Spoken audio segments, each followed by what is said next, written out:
اللهم صل على محمد وآل محمد.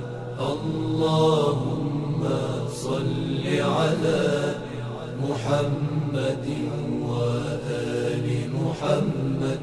اللهم صل على محمد وآل محمد. اللهم صل على محمد وآل محمد. اعوذ باللہ من الشیطان الرجیم. بسم اللہ الرحمن الرحیم. الحمد للہ رب العالمین والعاقبۃ لأہل التقوی والیقین والنار للعاصین والمعاندین والمنافقین والصلاة والسلام علی اشرف الانبیاء والمرسلین سیدنا ومولانا ابی القاسم محمد صلی اللہ علیہ وآلہ وسلم وعلی آلہ الطیبین الطاہرین المعصومین المنتجبین المنتخبین الذین اذہب اللہ عنہم الرجس وطہرہم تطہیرا ولعنۃ الدائمۃ علی اعدائہم اجمعین من الآن الی قیام یوم الدین. رب اشرح لی صدری ویسر لی امری واحلل عقدۃ من لسانی یفقہوا قولی. اما بعد، قال اللہ تبارک و تعالی فی کلام المجید وفرقان الحمید. فاعوذ باللہ من الشیطان الرجیم.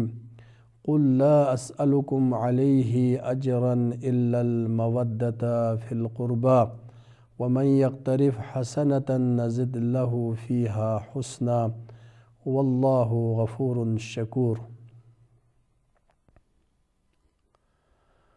گزشتہ گفتگو میں یہ عرض ہوا کہ پیغمبر اسلام نے اپنے رسالت اور نبوت اور تعلیمات الہی کو پہنچانے کے عوض میں امت سے کوئی مادی اور دنیاوی معاوضہ طلب نہیں کیا ہے، بلکہ اہل بیت سے محبت اور مودت کا تقاضا کیا ہے. اب یہ سوال کہ تمام انبیاء کے برخلاف پیغمبر اسلام نے یہ تقاضا کیوں کیا ہے،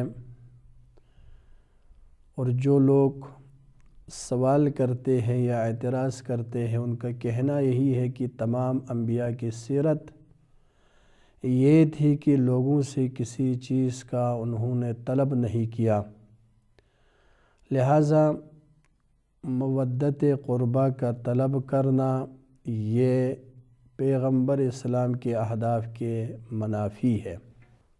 تو عرض ہوا کہ انبیاء کرام نے بیک زبان ہو کر کہا ہے کہ ہم رسالت کے بدلے میں دنیاوی اجرت نہیں مانگتے ہیں، اور پیغمبر اسلام نے بھی رسالت کے عوض میں تبلیغ دین الہی پیغام کو پہنچانے کے عوض میں کوئی دنیاوی منفعت، دنیاوی اجرت طلب نہیں فرمایا ہے،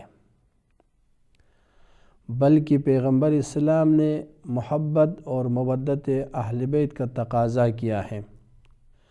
در حقیقت محبت اور مودت اہل بیت امر رسالت کی تکمیل ہے. طلب مودت حقیقت میں لوگوں کو اہل بیت کی طرف بلانا ہے. اور تعلیمات الہی قرآن و سنت کو پہنچانے کے لیے اہل بیت کو وسیلہ اور ذریعہ قرار دینا ہے۔ در حقیقت مرجعیت دینی اور مرجعیت حقیقی مرجعیت کو اہل بیت کو قرار دیا ہے، اور لوگوں کو حکم دیا گیا ہے کہ اہل بیت کی طرف رجوع کریں، اور یہ مودت اور محبت مقدمہ ہے اہل بیت کی طرف رجوع کرنے کا۔ جیسا کہ اہل سنت کے عالم دین قندوزی حنفی نے ینابیع المودت میں امام محمد باقر علیہ السلام سے یہ روایت نقل کی ہے: الاجر الذی هو المودہ فی القربى التي لم اسألکم غیرہا فهو لکم تہتدون بها وتنجون من عذاب اللہ یوم القیامہ۔ فرماتے ہیں کہ اجر جو مودت کے علاوہ کوئی چیز طلب نہیں کی ہے، میں تم لوگوں سے اس کے علاوہ کسی اور چیز کا تقاضا نہیں کیا ہے۔ فَهُوَ لَكُمْ، در حقیقت یہ مودت اور محبت کا فائدہ اور اس کا نفع تمہارے لیے ہے، اور اس محبت کے ذریعے تم ہدایت پائیں گے، اور اسی محبت اور مودت اہل بیت کے وسیلے سے اور اسی کے ذریعے سے قیامت کے دن عذاب الہی سے بچ جائیں گے۔ پس ہدایت، انسان کی ہدایت اور انسان کی رہنمائی اور عذاب الہی سے بچنے کا وسیلہ محبت اور مودت اہل بیت کرام علیہ السلام ہے۔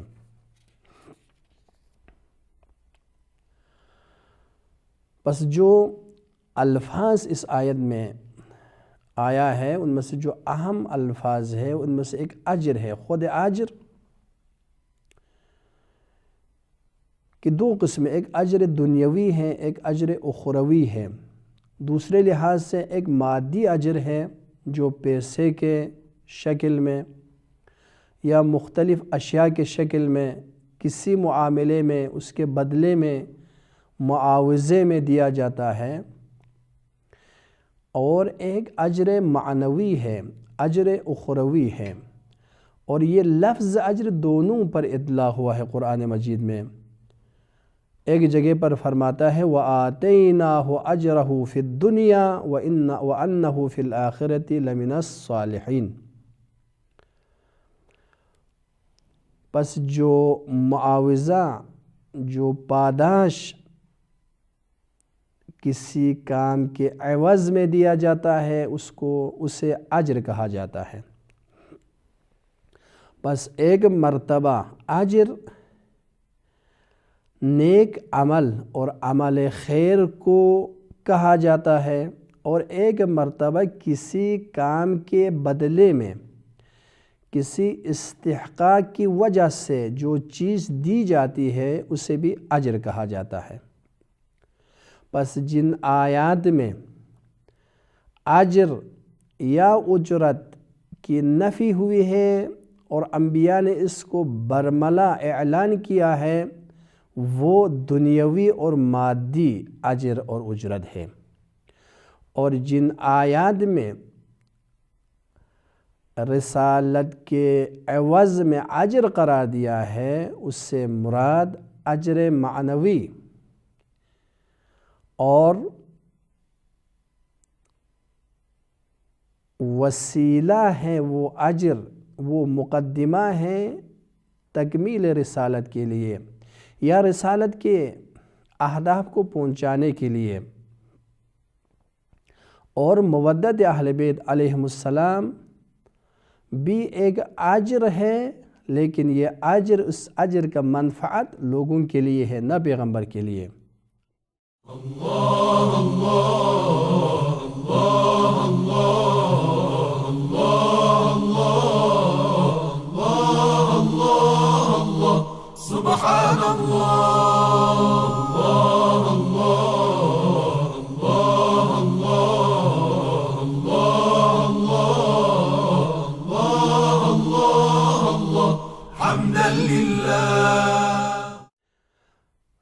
اجر، عوض اور معوض، یعنی کوئی چیز دینا ہو اور کوئی چیز لینا ہو، اور دینے والا اور لینے والا کو دو طرفہ منفعت ہو، فائدہ ہو، تو اسے اجرت کہا جاتا ہے۔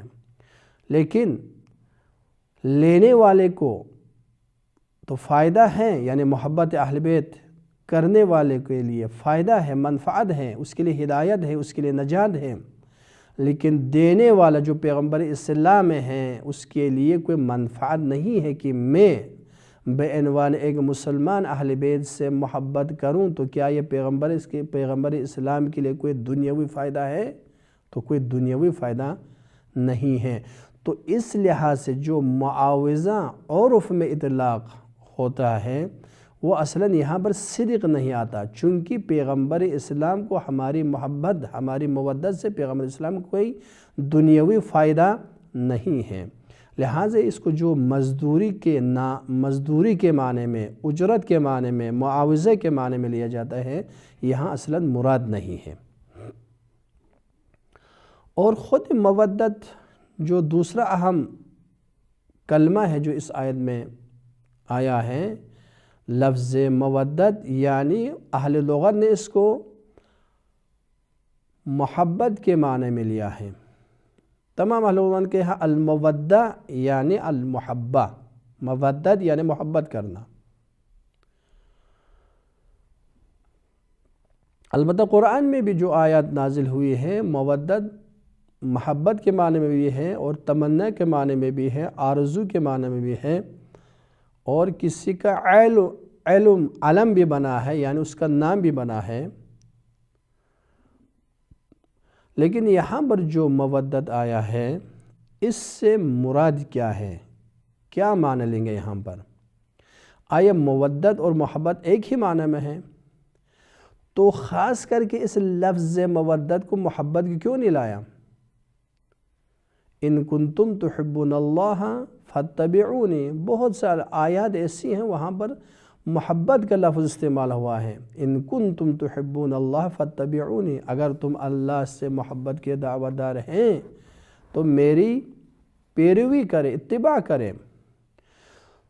پس قرآن مجید میں جو الفاظ حتیٰ ایک حرف کا آنا یا نہ آنا وہ حکمت سے خالی نہیں ہے، لہٰذا یہاں پر محبت کا لفظ نہیں آیا بلکہ مودت کا لفظ آیا ہے، اس کا کوئی فلسفہ ہے، اس کی کوئی حکمت ہے، لہٰذا ہم یہاں پر مودت کو محبت کے معنی میں، مترادف معنی میں لینا صحیح نہیں ہے۔ پس مودت کو جو اصل معنی ہے اس کی تلاش ہمیں کرنی چاہیے، مودت کیا ہے۔ لہٰذا اہل لغت کے پیروی کرتے ہیں، بہت سے مفسرین نے بھی کہا ہے کہ مودت یعنی وہی محبت، کسی نے کہا ہے مودت اور محبت مترادف ہے، ایک جیسا ہے، محبت یعنی مودت، مودت یعنی محبت، اور بعض نے کہا ہے مودت عام ہے، محبت خاص ہے، اور بعض نے اس کا برعکس کہا ہے مودت خاص ہے، محبت عام ہے۔ لیکن ایک نقطہ جو ظریف نقطہ اس میں ہے، اس کی طرف مرحوم آیت اللہ معرفت نے اشارہ کیا ہے، وہ فرماتے ہیں کہ مودت محبت کا معلول ہے، یعنی محبت چاہنا، کسی کی چاہت کو محبت کہا جاتا ہے، اور اس محبت کو اظہار کرنا عمل کی صورت میں، عمل کی شکل میں، اسے مودت کہا جاتا ہے۔ پس مودت اور محبت میں ایک ظریف فرق ہے، پس اظہار محبت، اس کو میں بألفاظ دیگر عرض کروں، یعنی مودت محبت واقعی کسے کہا جاتا ہے؟ یعنی کوئی کسی سے محبت کرتا ہے، اس کا تقاضائی محبت کیا ہے؟ اگر کوئی کسی سے محبت کریں تو اس کا ایک تقاضا ہوا کرتا ہے۔ میں اگر کسی سے محبت کرتا ہوں، اگر اس کے کہنے پر عمل نہ کرے، اس کی خواہشات کی پیروی نہ کرے، اور اس کی چاہت میری چاہت نہ ہو، اور میں اس کی چاہت کی مخالفت کروں، تو اسے محبت نہیں کہا جا سکتا، اس کو صرف لغلقۂ زبانی تو کہا جا سکتا ہے۔ محبت حقیقی یہ ہے کہ اس کے کہنا مانے، اس کی پیروی کرے، اس کی اتباع کرے، اس کی چاہت کو اپنی چاہت سمجھے، اس کے پسند کو اپنی پسند سمجھے، تو یہ محبت واقعی ہے۔ پس یہاں پر مودت بمعنی محبت واقعی یعنی اہل بیت کی پیروی کرنا، اطاعت اہل بیت، امامت اہل بیت، ولایت اہل بیت، مرجیت علمی اور مرجیت سیاسی اہل بیت کو حقیقی معنوں میں قبول کرنا، یہ مودت اور محبت واقعی ہے۔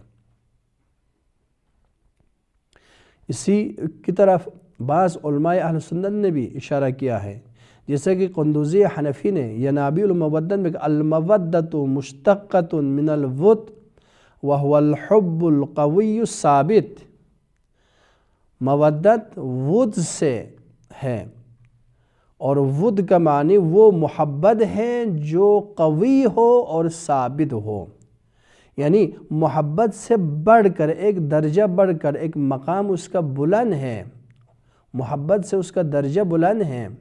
محبت اظہار کرنا کسی سے، اپنی چاہت، کسی کی چاہت، کسی کو پسند کرنا، لیکن مودت وہ محبت قوی اور وہ محبت ثابت ہے جس میں کوئی تبدیلی نہ آ جائے، اس میں کوئی فرق نہ آ جائے۔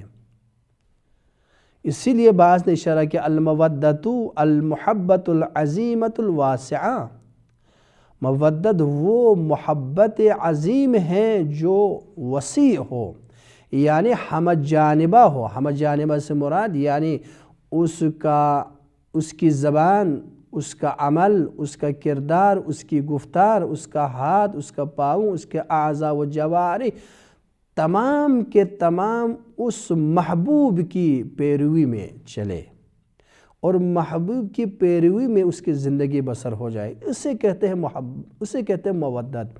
پس پیغمبر اسلام نے اور خداوند عالم نے جو لفظ یہاں پر مودت کا لفظ استعمال کیا ہے، اس میں ایک حکمت ہے۔ وہ حکمت یہ ہے کہ محبت واقعی کرے، محبت واقعی یعنی پیروی اہل بیت ہو جائے، پیروکار اہل بیت ہو جائے، مطیع ہو جائے، اہل بیت کی اتباع کرے، اور وہ اتباع بھی نفع نقصان نہ ہو، میری ذاتی نفع، میری ذاتی پسند ہو تو میں اظہار محبت کروں، نہ، محبت واقعی یہ ہے کہ 100% بلا چنگ و چرا سر تسلیم خم ہو جائے اہل بیت کے سامنے، جس طرح خدا کی اتباع اور اطاعت کرتے ہیں، رسول کی پیروی کرتے ہیں، اسی طرح اہل بیت کے بھی پیروی کرے۔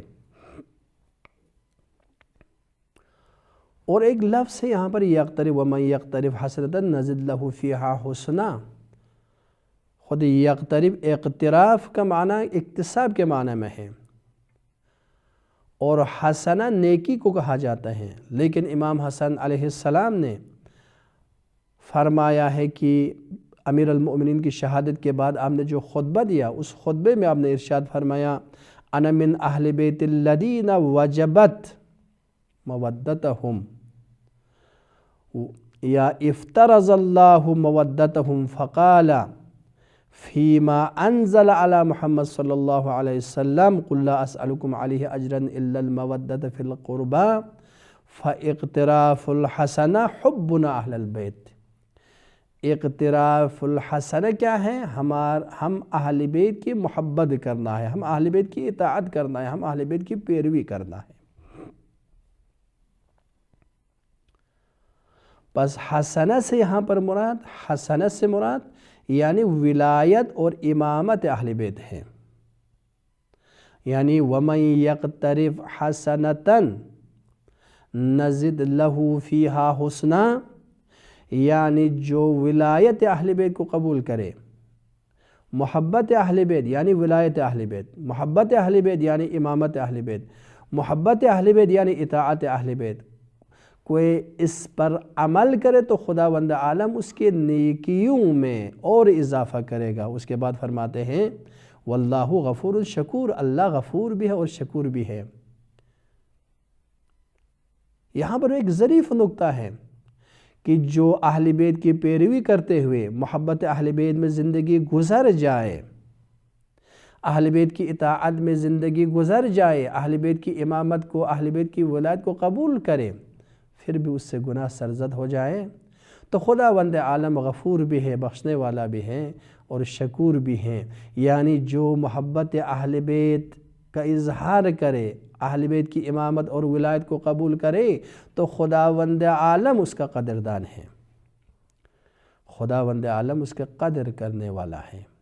یعنی غفور شکور کا معنی شکر کرنے والا، یعنی خدا جو اہل بیت کی محبت کو اپنے دل میں رکھے گا اور اعضاء و جوارح سے اس کا اظہار کرے گا، اتباع کرے گا، پیروی کرے گا، خدا اس کا قدردان ہے۔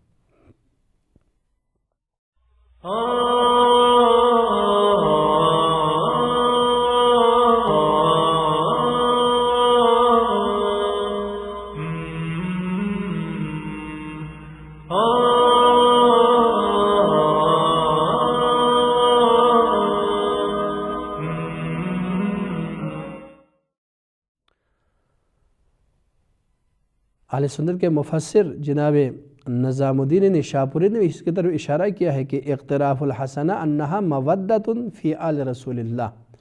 اقتراف حسنہ سے مراد آل پیغمبر کی مودت کو اپنے دل میں رکھنا ہے اور آل رسول کی مودت اور محبت کو اپنے دل میں جگہ دینا اور اس کی پیروی کرنا ہے۔ اور ابن عباس نے بھی کہا ہے کہ پیغمبر سے روایت نقل کی ہے وَمَنْ يَقْتَرِبْ حَسَنًا الْمَوَدَّةُ لِآلِ محمد۔ اقتراف حسن وَمَنْ يَقْتَرِبْ حَسَنًا سے مراد کیا ہے؟ آل محمد کی مودت ہے۔ بس ایک لفظ وہ خود القربہ ہے، قربہ سے مراد ہم نے پہلے نشستوں میں بھی اشارہ کیا اور اہل بیت کے بحث میں یہاں پر قربہ یعنی مترادف ہے اہل بیت اور عترت کے۔ قربہ سے مراد یعنی اہل بیت، نزدیک ترین افراد جو پیغمبر کے خاندان کی جو سب سے نزدیک، قربہ یعنی قرب سے، قرب یعنی نزدیک، جو اہل بیت پیغمبر اسلام کے نزدیک ترین افراد ہیں وہ قربہ ہے۔ اور جناب فخر الدین رازی نے بھی اپنے تفسیر میں اس سے آیت کے ذیل میں جو تفسیر بیان کی ہے وہاں پر بھی اشارہ کیا ہے کہ آل پیغمبر کے بارے میں اختلاف ہے کہ آل محمد کون ہے، قربہ کون ہے، تو بعض کہتے ہیں کل امت قربہ پیغمبر ہیں اور بعض کہتے ہیں خاص افراد ہیں، تو وہ کہتے ہیں کہ وہ پوری امت ہو پھر بھی اہل بیت جو خاص افراد اہل قصہ ہے وہ داخل ہے، اگر بعض افراد ہو پھر بھی وہ یا افراد جو خاص افراد اہل قصہ ہیں وہ قربہ میں شامل ہیں۔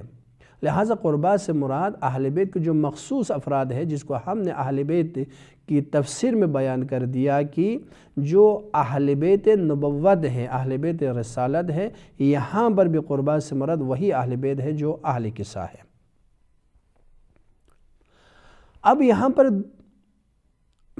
اہل سنت کی نظر میں آپ کی خدمت میں عرض کر رہا ہوں، ابھی اہل سنت کی نظر میں 3 نقطے یہاں پر موجود ہیں۔ وقت کے تقاضے کے مطابق میں اس کی طرف اشارہ کرتا ہوں، انشاءاللہ باقی جو بحث رہ جائے گی آئندہ نشست میں آپ کی خدمت میں پیش کروں گا۔ تو ایک ہے قربہ کے مصادیق کیا ہے، اہل سنت کے مفسرین یا محدثین یا مؤرخین نے قربہ کے کون کون سے مصادیق بیان کیے ہیں۔ ایک خود اس آیت کا معنی اور مفہوم کیا ہے، اور تیسری چیز آیا مودت اور محبت اہل بیت اہل سنت کے نزدیک واجب ہے یا نہیں ہے۔ تو پہلی چیز مصداق قربہ کیا ہے۔ اہل سنت کے بہت سے بڑے مفسرین اور محدثین اور دوسرے دانشمندان نے بالاتفاق کہا ہے کہ یہاں پر اس آیت کے نازل ہونے کے بعد اصحاب میں سے انصار میں سے جو موجود تھے انہوں نے سوال کیا، یا رسول اللہ جن کی محبت ہم پر واجب ہے اس سے مراد کون ہے، ان سے مراد کون ہے؟ اس روایت کو بہت سے مفسرین اہل جناب فخر رازی، زمخشری، آلوسی اور دیگر مفسرین محدثین میں سے طبرانی نے معجم الکبیر میں، میثمی نے معجم الزوائد میں، اور سیوطی نے اپنے تفسیر میں، اور دوسرے مفسرین نے بیان کیا ہے جب یہ آیت نازل ہوئی تو کہا یا رسول اللہ من قرابت کالذین وجبت علینا مودتہم، اے رسول خدا آپ کی قرابت جن کی مودت ہم پر واجب ہوئی ہے وہ کون ہیں؟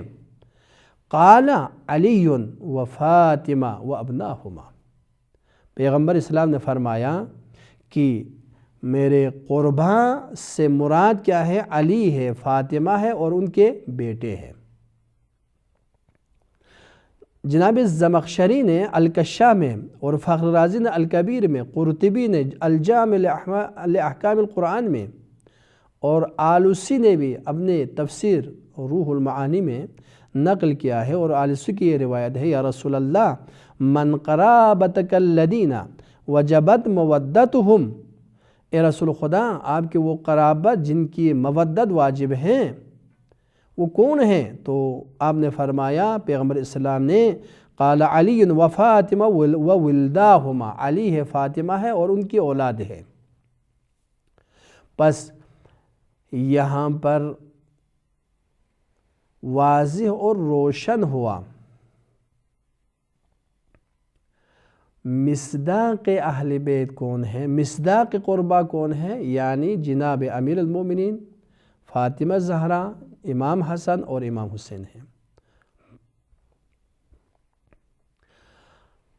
اگرچہ مکتب اہل بیت اور شیعہ تفاسیر اور روایات میں اتفاق ہے، متفق علیہ کہ یہ آیت پیغمبر اسلام کے خاندان اہل بیت کرام قربا کے شان میں نازل ہوئی ہے، لیکن اہل سنت کی یہ واحد روایت ہے جس میں صراحت کے ساتھ کہا ہے کہ یہاں سے قربا سے مراد جن کی محبت مسلمانوں پر واجب ہیں، جن کی محبت جو بھی اسلام کو قبول کرے، کلمہ طیبہ پڑھے اور رسالت اور نبوت پیغمبر کو قبول کرے، ان پر ان کی قربا، ان کے اہل بیت کی محبت واجب ہے۔ وہ صرف ایک ہی روایت ہے جو ابھی آپ کی خدمت میں نقل ہوئی، تفاسیر میں ہے اور حدیث میں بھی ہے، لیکن بعض نے کہا ہے کہ یہ روایت ضعیف ہے، یہ روایت ضعیف ہے۔ پس اہل سنت کی کتابوں میں، تفاسیر اور احادیثی کتابوں میں ایک روایت ہے جس میں صراحت کے ساتھ کہا ہے پیغمبر اسلام کے جو قرابت ہے وہ امیر المومنین علی، فاطمہ، حسن اور حسین ہیں، اور بعض نے اس کو رد کیا ہے۔ اب اس کو رد کرے تو پھر یعنی اہل سنت کی نظر میں ہم مصداق آیہ مودت کو ثابت نہیں کر سکیں گے کہ اہل بیت ہے، لہٰذا یہ اہم ہے کہ یہ روایت اس کی سند کے لحاظ سے اس کے متن تو واضح اور روشن ہے، صراحت کے ساتھ کہا ہے کہ قرابت جن کی محبت واجب وہ کون ہے، تو کہا علی ہے، فاطمہ اور حسن اور حسین ہے۔ متن کے لحاظ سے کوئی مشکل نہیں ہے، لیکن سند پر اعتراض ہوا ہے، تو میں یہاں پر وقت کی کمی کو جو صرف ایک جملہ اگر وضاحت کی ضرورت ہو تو انشاءاللہ آئندہ آپ کی خدمت میں عرض کر دوں گا کہ یہاں پر کیا ہے، سند کے لحاظ سے اعتراض ہوا ہے اور کہا ہے کہ یہ ضعیف ہے، تو میں ایک جملے میں کہوں گا کہ اہل سنت کے جناب ابن حجر عسقلانی نے مقدمہ فتح الباری میں فی شرح البخاری، اور اہل سنت کے عظیم محدث اور شارح کتب احادیث ہیں جناب ابن حجر عسقلانی، اس نے اپنے کتاب کے مقدمے میں لکھا ہے کہ روایات قبول کرنے کے کچھ معیار ہیں، ان معیاروں میں سے ایک ثقہ ہے، ثقہ ہونا ہے، لیکن ثقہ ہونے کے لیے مذہب شرط نہیں ہے. ممکن ہے مختلف، چونکہ مختلف مذاہب مختلف عقیدے رکھنے والے ہیں، تو روایت قبول کرنے کے لیے ثقہ ہونا کافی ہے. اس کا مذہب دخیل نہیں ہے، یعنی کوئی شیعہ ہو، کوئی سنی ہو، کوئی اسماعیلی ہو، کوئی اور ہو، لیکن اس کا ثقہ ہونا یعنی وہ حق بولنے والا ہے، سچ بولنے والا آدمی ہے، یہی کافی ہے. لیکن مذہب دخالت نہیں کرتا. یہ ایک معیار جو بیان کیا ہے. اور اب ہم یہاں پر اس کے سند میں ہم جب دیکھتے ہیں تو جنہوں نے اعتراض کیا یہ سند ضعیف ہے، یہ روایت ضعیف ہے، انہوں نے اس کی علت کو بیان کیا ہے. کہا ہے کہ اس روایت کے سلسلے میں ایک راوی بنام حسین اشقر نامی شخص ہیں، اور وہ شخص شیعہ ہے اور غالی ہے، لہٰذا یہ روایت ضعیف ہے. توجہ فرمائے.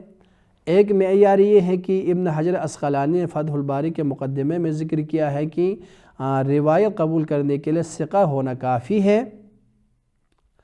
اور اس روایت میں کہا ہے کہ چونکہ اس میں حسین اشقر ہے، وہ شیعہ ہے، لہٰذا یہ روایت ضعیف ہے. تو ہم چلتے ہیں، دیکھتے ہیں، تحقیق کریں.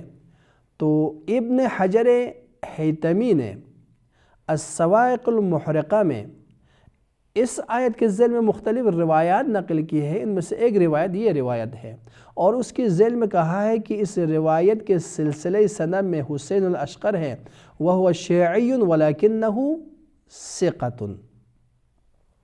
کہا ہے کہ اگرچہ یہ شیعہ ہے لیکن یہ ثقہ ہے.